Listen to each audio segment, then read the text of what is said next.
South Korea, the United States, and Japan have concluded a 3-day military exercise aimed at countering.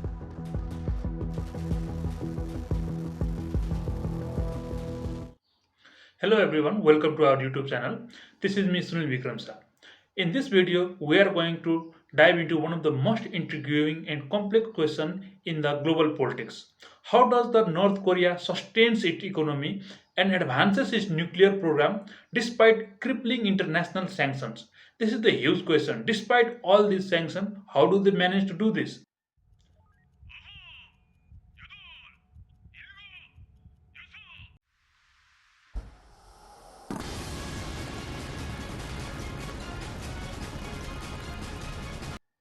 This isn't a story about a rogue state that is cut off from rest of the world, but rather I see it's a story of survival, strategy, and some serious shady dealings.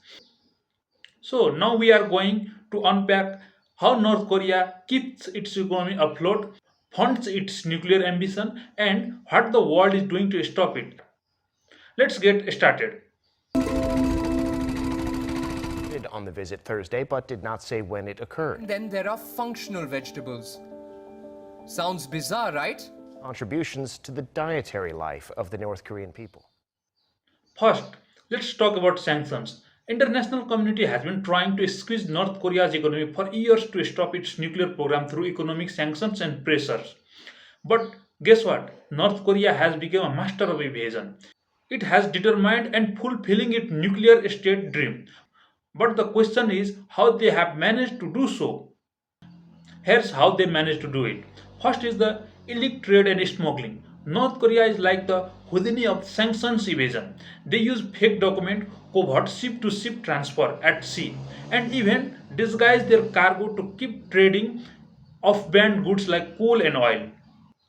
In year 2019, the UN reported that North Korea was using these tricks to smuggle millions of dollars worth goods.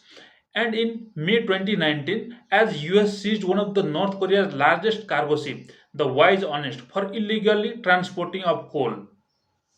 Now let's talk about another way how North Korea uses its overseas business to fund its regime. Did you know that North Korea runs restaurants and other business abroad? These aren't just for profit, they are front for money laundering. Take a example, the Sindat BBQ. The Sindat BBQ restaurant in Laos. It's not just serving delicious Korean barbecue, it's funneling money back to Pyongyang. But it gets crazier. The US Treasury Department says that thousands of Korean IT workers are hired globally, often using stolen identities.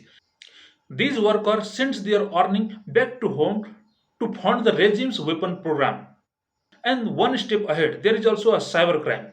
North Korea has a state-sponsored hacking group called Lazarus Group. In year 2023, a crypto investigation firm, Chain Analysis reported North Korean hackers made away with a total of $661 million. They doubled some in 2024, racking up to 1.34 billion across 47 separate heists. This was the amount equivalent to more than 60% of all global total stolen crypto. Also, the FBI is releasing PSA to advise Democratic People's Republic of Korea was responsible for the theft of approximately 1.5 billion US dollar in virtual asset from cryptocurrency exchange Bybit on February 21, 2025. The FBI refers to this specific North Korean malicious cyber activity as trade traitors. So while the world tries to cut off their money supply, North Korea is finding new ways to cash in. Now let's talk about how North Korea have managed to fund its nuclear missile program. Despite being one of the most poorest countries in the world, they have managed to build a formidable arsenal. But the question is how? The first point is resource allocation. How they allocate resource.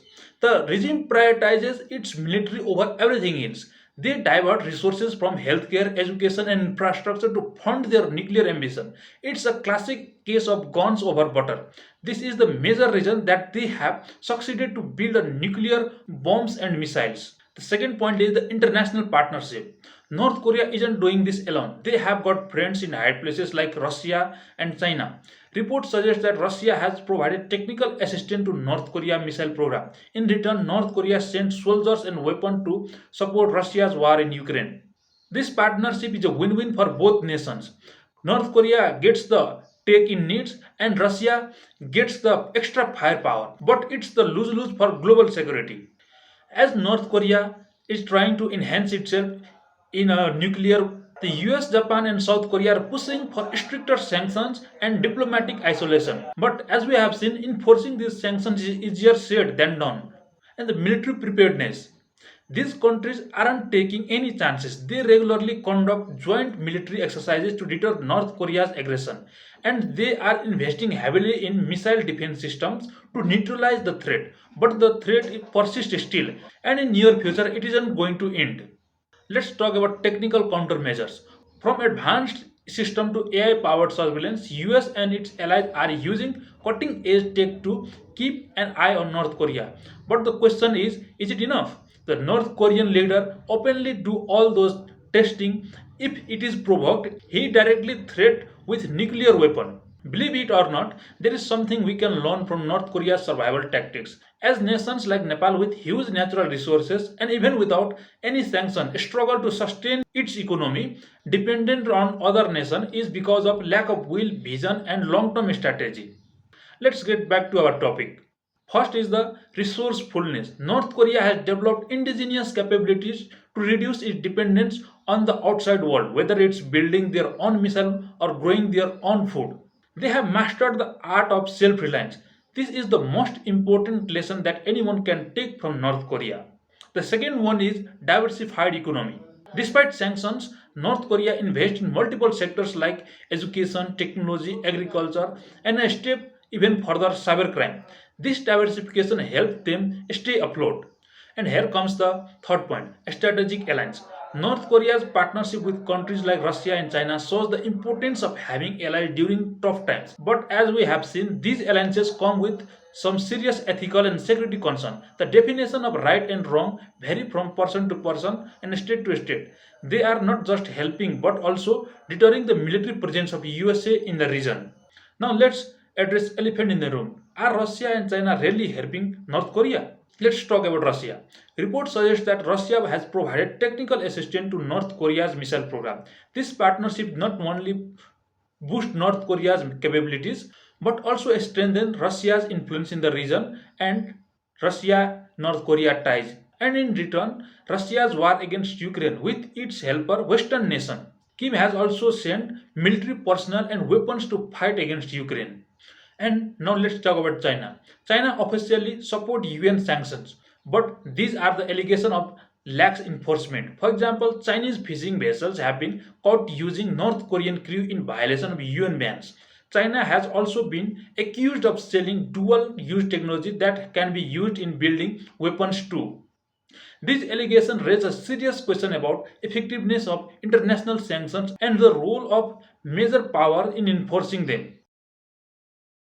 Let's wrap with some recent development. The FBI linked North Korea to 1.5 billion hack of cryptocurrency exchange Bybit, and just last month, a report revealed that Chinese fishing vessels were using North Korean crews in breach of UN bans. Meanwhile, US is stepping up its effort to counter North Korea's threat. USA has approved a national security memo targeting China, Iran, North Korea, and Russia. But with Russia vetoing the renewal of UN sanctions panel, the future of global effort to contain North Korea remains uncertain. So there you have it, the complex web of strategies, alliance, and elite activities that keep North Korea's economy and nuclear program running. It's a story of resilience, resourcefulness, and relentless ambitions.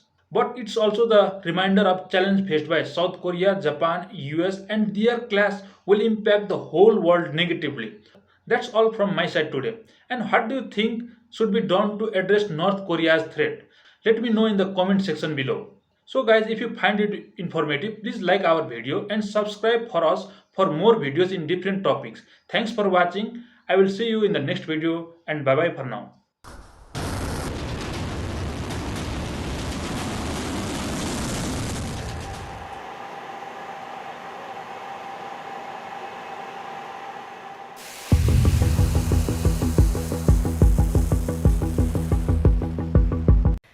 South Korea, the United States, and Japan have concluded a 3-day military exercise aimed at